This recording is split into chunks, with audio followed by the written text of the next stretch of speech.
മഹാജ്ഞാനം 2-ാം അധ്യായം 10 മുതൽ 15 വരെ തിരുവചനങ്ങൾ.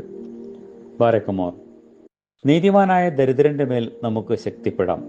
വിധവമാരോടും അനാഥരോടും നമുക്ക് സഹതാപമേ തോന്നരുത്. വയോവൃദ്ധനെ നാം ബഹുമാനിക്കേണ്ട. നമ്മുടെ ശക്തി തന്നെ നമ്മുടെ നീതിയുടെ പ്രമാണം. എന്തെന്നാൽ ദുർബലൻ ബലഹീനനെ പോലെ ശാസിക്കപ്പെടുന്നു.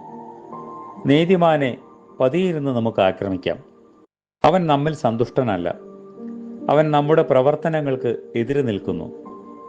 പ്രമാണാനുസൃതമായ അവന്റെ പ്രവർത്തനങ്ങളാൽ അവൻ നമ്മെ അപമാനിക്കുന്നു. നമ്മുടെ അക്രമത്തിന്റെ തെറ്റുകൾ അവൻ നമ്മെ അനുസ്മരിപ്പിക്കുന്നു. അവനിൽ ദൈവിക ജ്ഞാനമുണ്ടെന്നാണ് അവൻ ഭാവിക്കുന്നത്.